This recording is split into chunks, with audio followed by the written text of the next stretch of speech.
volesse che mia risposta fosse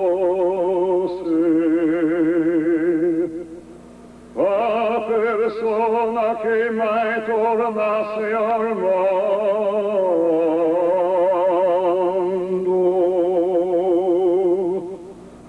Questa fiamma staia senza più scosse.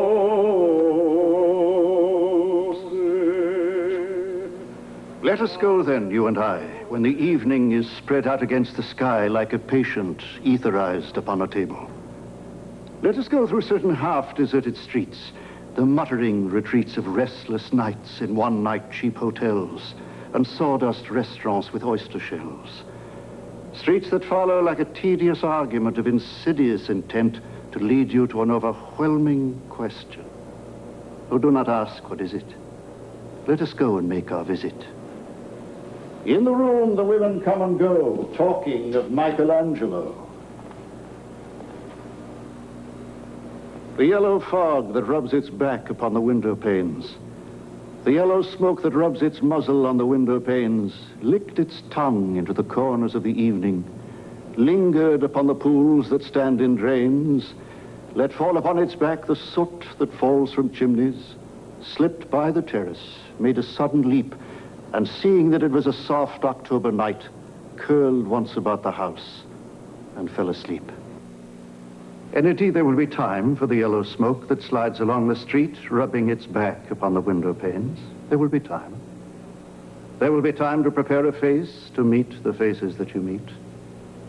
There will be time to murder and create, and time for the works and days of hands that lift and drop a question on your plate.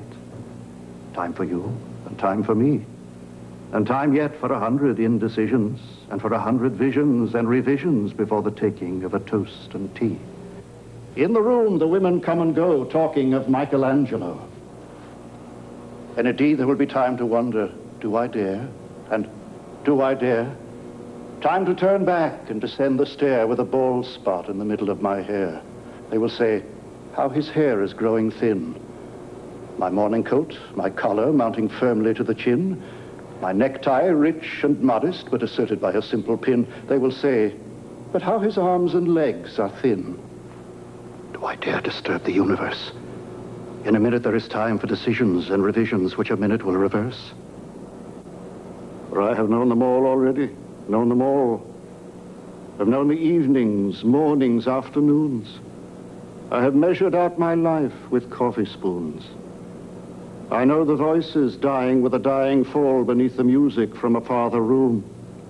So how should I presume? But I have known the eyes already, known them all. Eyes that fix you in a formulated phrase.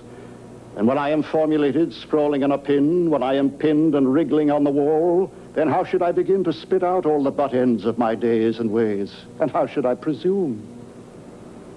But I have known the arms already, known them all.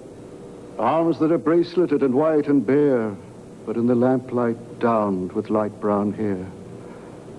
Is it perfume from a dress that makes me so digress? Arms that lie along a table or wrap about a shawl. And should I then presume? And how should I begin? Shall I say I have gone at dusk through narrow streets and watched the smoke that rises from the pipes of lonely men in shirt sleeves leaning out of windows? I should have been a pair of ragged claws scuttling across the floors of silent seas. In the afternoon, the evening sleeps so peacefully, smoothed by long fingers. Asleep, tired, or it malingers, stretched on the floor here beside you and me. Should I, after tea and cakes and ices, have the strength to force the moment to its crisis? But though I have wept and fasted, wept and prayed, though I have seen my head, grown slightly bald, brought in upon a platter, I am no prophet, and here's no great matter. I have seen the moment of my greatness flicker, and I have seen the eternal footman hold my coat and snicker. And in short, I was afraid. And would it have been worth it after all? After the cups, the marmalade, the tea, among the porcelain, among some talk of you and me, would it have been worthwhile to have bitten off the matter with a smile, to have squeezed the universe into a ball, to roll it toward some overwhelming question, to say, I am Lazarus, come from the dead, come back to tell you all, I shall tell you all, if one, settling a pillow by her head, should say, that is not what I meant at all. That is not it at all. And would it have been worth it after all? Would it have been worthwhile? After the sunsets and the dooryards and the sprinkled streets, after the novels, after the teacups, after the skirts that trail along the floor, and this and so much more, it is impossible to say just what I mean, but as if a magic lantern threw the nerves in patterns on a screen. Would it have been worthwhile if one, settling a pillow or throwing off a shawl and turning toward the window, should say, that is not it at all, that is not what I meant at all? No, I am not Prince Hamlet, nor was meant to be. I'm an attendant lord, one that will do to swell a progress, start a scene or two, advise the prince, no doubt an easy tool, deferential, glad to be of use, politic, cautious, and meticulous, full of high sentence, but a bit obtuse. At times, indeed, almost ridiculous. Almost at times, the fool. I grow old. I grow old. I shall wear the bottoms of my trousers rolled. Shall I part my hair behind? Do I dare to eat a peach? I shall wear white flannel trousers and walk upon the beach.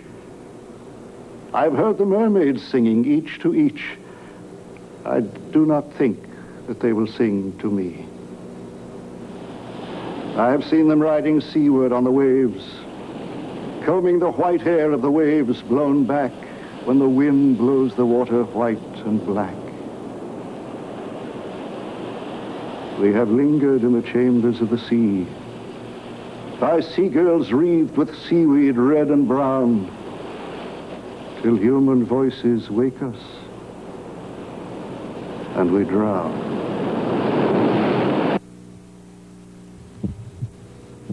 I left a pretty Colleen on Ireland's emerald shore.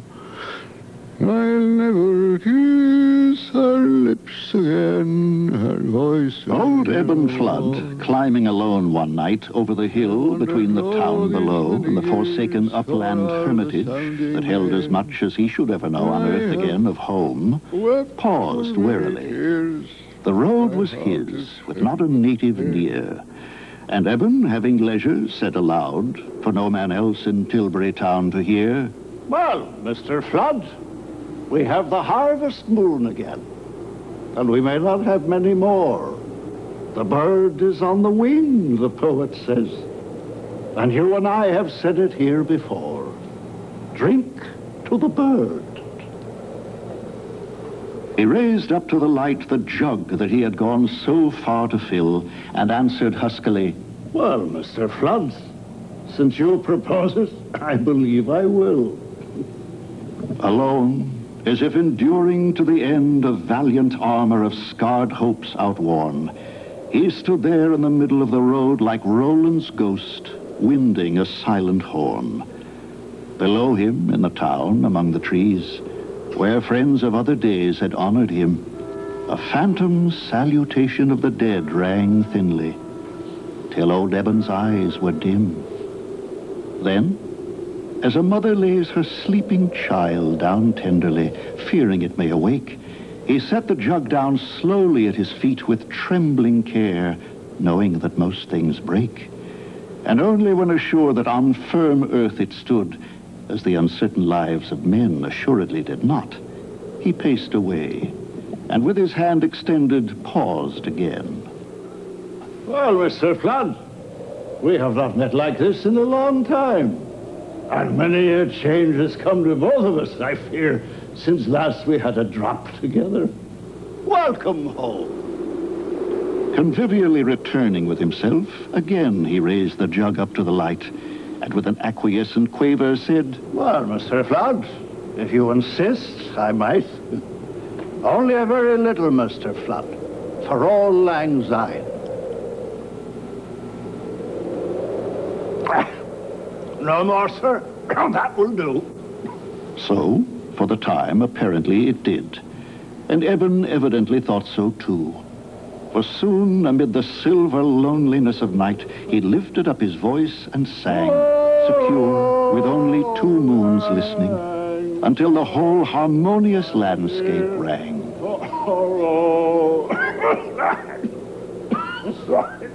The weary throat gave out. The last word wavered, and the song being done, he raised again the jug regretfully and shook his head, and was again alone. There was not much that was ahead of him, and there was nothing in the town below, where strangers would have shut the many doors that many friends had opened long ago.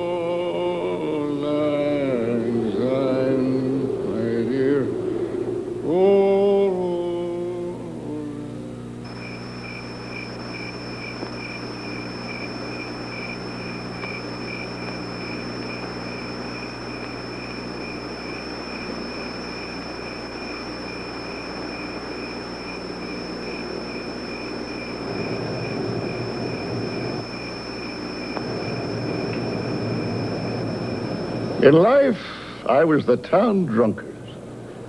When I died, the priest denied me burial in holy ground, the which redounded to my good fortune. For the Protestants bought this lot and buried my body here, close to the grave of the banker, Nicholas, and of his wife, Priscilla. Take note, ye prudent and pious souls, of the cross currents in life which bring honor to the dead who lived in shame.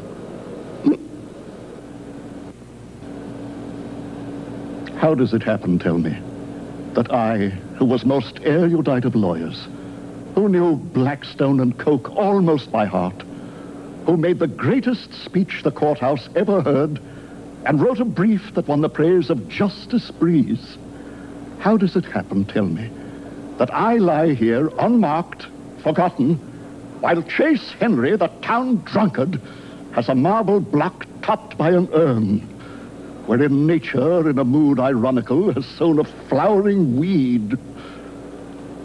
Oh,